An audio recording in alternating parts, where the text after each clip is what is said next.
सपा नेता ऋषभ त्यागी के नेतृत्व में पीडीए पंचायत का हुआ आयोजन। नगर देवबंद के अंबेहटा मार्ग के निकट एक बैंक्वेट हॉल में सपा नेता ऋषभ त्यागी के नेतृत्व में पीडीए पंचायत के एक प्रोग्राम का किया गया आयोजन। प्रोग्राम में सर्व समाज के लोग भारी तादाद में पहुंचे। प्रोग्राम में मुख्य अतिथि रहे समाजवादी पार्टी के एमएलसी किरण पाल कश्यप ने मीडिया से वार्ता करते हुए बताया कि राष्ट्रीय अध्यक्ष के आदेश पर पूरे प्रदेश में पीडीए पंचायत के प्रोग्राम चल रहे हैं।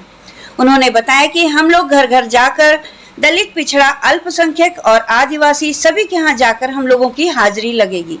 उन्होंने कहा कि समाजवादी पार्टी सर्व समाज की पार्टी है। उन्होंने कहा कि उत्तर प्रदेश में आने वाली सरकार समाजवादी पार्टी की ही होगी। सपा कार्यकर्ता पर बच्चों को पीडीए पाठशाला पढ़ाने पर हुए मुकदमे को लेकर उन्होंने कहा कि हम लोग मुकदमों से डरने वाले नहीं हैं। देखें स्टार न्यूज प्लस के लिए सहारनपुर के देवबंद से जोनल हेड फरमान कुरैशी की ये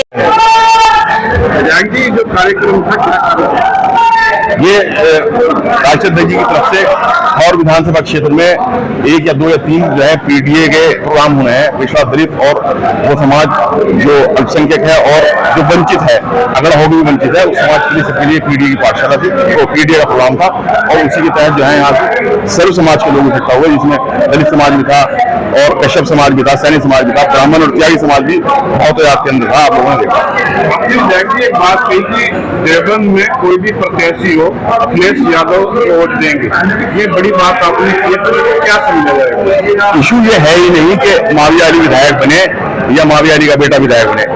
सबसे ज्यादा जरूरी प्रदेश के अंदर इस चीज की है आज की तारीख में कि पीडीए की सरकार बने, अखिलेश यादव जी मुख्यमंत्री बने, तभी देश के पिछड़े का, दलित का, अल्पसंख्यक का फायदा हो सकता है। माविया अली के विधायक बनने न बनने से कोई फर्क नहीं पड़ता। फर्क इस बात से पड़ता है कि मुख्यमंत्री अखिलेश यादव जी बनते हैं नहीं बनते, पीडीए की सरकार बनती है नहीं बनती। इसलिए हमने इस बात को कहा कि ये इशू नहीं है कि टिकट मुझे मिले, राष्ट्रीय अध्यक्ष जिसको चाहे टिकट दें, जिसको टिकट देंगे वही जीत भी जाएगा। हमें तो मुख्यमंत्री राष्ट्रीय अध्यक्ष जी को जाना है, अखिलेश जी को मुख्यमंत्री बनाना है और पीडीए की सरकार बनानी है ताकि दलित का और पिछड़े का फायदा हो सके। पाठशाला में ये सरकार जो है ये फासिस्टों की सरकार है, ये हिटलर में यकीन रखने वाली सरकार है, मुसोलिन में यकीन रखने वाली सरकार है, राष्ट्रवाद में यकीन रखने वाली सरकार है, जो कि मुसोलिन का फार्मूला है। ये आप ये समझ लो जो हिटलर का हाल हुआ था वही आने वाले समय में इनका हाल होना है। और फराज आलमगढ़ अभी भी मेरे साथ हैं, अगर एफआईआर की तो इसे गिरफ्तार करें। हम लोग तो गिरफ्तार होने के तैयार हैं, हमारा एक कार्यकर्ता गिरफ्तार होने के तैयार है। हम उन लोगों में से नहीं है कि जिनकी गिरफ्तारी कोई मुकदमा कर देंगे तो फरार हो जाएगा हमारा आदमी। मुस्तकिल तौर पर एसएसपी के कार्यालय के बाहर भी, एसएसपी के घर से 2 किलोमीटर दूर में मकान भी है, जब चाहे गिरफ्तार करें। पीडीए पाठशाला चल रही थी, चलती रहेगी। F4 अखिलेश थे, अखिलेश रहेंगे।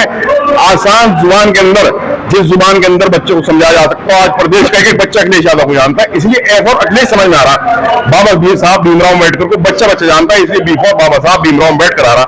तो हम A4 अखिलेश और B4 बाबा साहब भीमराव अम्बेडकर पढ़ाते रहेंगे। मेरे खिलाफ एफआईआर कर दें, पढ़ाएंगे। A4 तो डिंपल है ही। हाँ, हम उन महापुरुषों को पढ़ाएंगे जिनसे बच्चे परिचित हैं। हम उन महापुरुषों को पढ़ाएंगे जिन बच्चे जानते हैं। A4 अनार को बच्चे जानेंगे। आज की तारीख में अनार को मिलता भी नहीं मार्केट के अंदर। गरीब के बच्चों को क्या पता, पीडीए के बच्चों को अनार का क्या पता है भाई? आप बताओगे 300 रुपए किलो के अनार को दलित की या पीडीए के बच्चों को, पिछड़े के बच्चों को क्या पता होगा? उसे तो A4 अखिलेश पता है। जी मेरा आपसे सवाल है, जिस तरीके की बरसात हुई है, बरसात पीडीए की पाठशाला चलाना हुआ है, क्या कहेंगे? देखिए, ये एक तरह से मौलिक अधिकारों का हनन है। हर व्यक्ति को आजादी है अपने तरीके से सांकेतिक विरोध जताने की। अगर प्राइमरी पाठशालाएं बंद की जा रही है और विरोध जताने का ये एक तरीका है, उसमें मुकदमे होना ये लोकतंत्र में अच्छी परंपरा नहीं है। जनप्रतिनिधियों से बात करने की बात करी, लेकिन उसके बाद देखिए, हमेशा मुख्यमंत्री जो होता है वो प्रदेश का होता है और जनप्रतिनिधि केवल भारतीय जनता पार्टी के बुलाए गए। और हम लोगों को विपक्ष के जितने भी यहाँ पर थे उनमें किसी को कोई सूचना नहीं थी। इससे पहले 2022 में जब मंडल स्तरीय बैठक हुई, समीक्षा बैठक हुई थी और हमें निमंत्रण आया था, तो हम उसमें गए थे। ऐसा नहीं है कि नहीं गए थे, हम गए थे।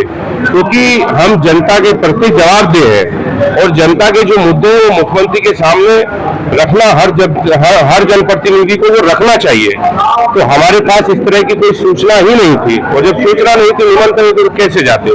क्या वो ऐसा तो नहीं था कि भारतीय जनता पार्टी के ही उनके मुख्यमंत्री तो प्रदेश के हैं। आपसे सवाल है, जैसे ग्रामीण क्षेत्रों में इंटर कॉलेजों की मान्यता मिलती थी प्राइवेट स्कूलों को, अब वो जो 30,000 रुपये की शुल्क हफ्ती होती थी, अब उस समय 30,000 रुपये की हफ्ती होती थी, लेकिन अब अगर इंटर की मान्यता चाहिए तो 15 लाख की मांगनी पड़ेगी। अरे जब ये स्कूल ही बंद कर रहे हैं तो आप मान्यता किस चीज की मांगते हो? उनके मैनिफेस्टो की शिक्षा है ही नहीं। आप देख रहे हो कि क्या हालात है। जो आप गांव की बात कर रहे हो, जो 70 सालों में लोगों ने अपनी सड़कें किसी ने किसी योजना से, किसी ने MP MLA प्रमुख और कहां से करके ये सड़कें बनी थी, वो 70 सालों की सब सड़कें खोद दी गई। बताइए किसी घर में पानी पहुंचा? पानी तो पहुंचा नहीं, लेकिन जो सड़कें खोद दी उन गड्ढों में पानी बरसात का भरा हुआ है और आए दिन लोगों को चोटें लग रही हैं। उत्तर प्रदेश में आती है तो क्या स्कूलों को बदलेगी? क्योंकि इसके बाद 2 साल से कोई इंटरमीडिएट की मान्यता पूरे उत्तर प्रदेश में नहीं। जब समाजवादी पार्टी सरकार में आएगी, उसके समाजवादी पार्टी का हर फैसला PDA के पक्ष में होगा, हर गरीब मजदूर शोषित वंचित और ग्रामीण के पक्ष में होगा। अध्यक्ष जी के आदेश पर पूरे प्रदेश में हमारी PDA पंचायत चल रही है, क्योंकि इनका तो वार रूम में बच्चे पन्ना करवारी पर भी काम कर रहे हैं, लेकिन हम लोग घर घर जाकर के दलित, पिछड़ा, अल्पसंख्यक, आदिवासी, महिलाएं सबके यहाँ जाके हाजिरी लगेगी। अगले में भी पिछड़े बहुत सारे लोग हैं, सब में जाएंगे, क्योंकि समाजवादी पार्टी सब समाज की पार्टी है और आने वाली सरकार श्री अखिलेश यादव की होगी। गारंटी के साथ कहते हैं इनका पन्ना रह जाएगा, परगारी रह जाएगा, वो सब हमारे साथ होंगे। बड़े हो गए, पता नहीं कितने मुकदमे हो गए, मुकदमे डरते नहीं हम लोग। मुकदमे का ना कर क्या सकते हैं? कल आए बहुत सारे लोग नजरबंद कर दिए, कर्फ्यू लगा दिया सहारनपुर में। कोई अपना ज्ञापन देना चाहते हो नहीं दे सकते, क्या किसी बात दिया? केवल अखबार में उन्हीं की फोटो है, केवल तालाब का निरीक्षण कर रहे हैं, गोगा मांडी जी का कर रहे हैं, मंदिर का कर रहे हैं। मंदिर मस्जिद सभी जितने धार्मिक स्थल है सभी उन्मास करते हैं, चाहे वो किसी भी धर्म का आदमी हो, अपने पूजा करता है, इबादत करता है, गुरु ग्रंथ साहब पढ़ता है, बाइबिल पढ़ता है, सबको इजाजत है अपने धर्म की। और अब देश कानून से चलना चाहिए, संविधान से चलेगा। ये चाहते हैं संविधान को खत्म करना, लेकिन संविधान को बचाने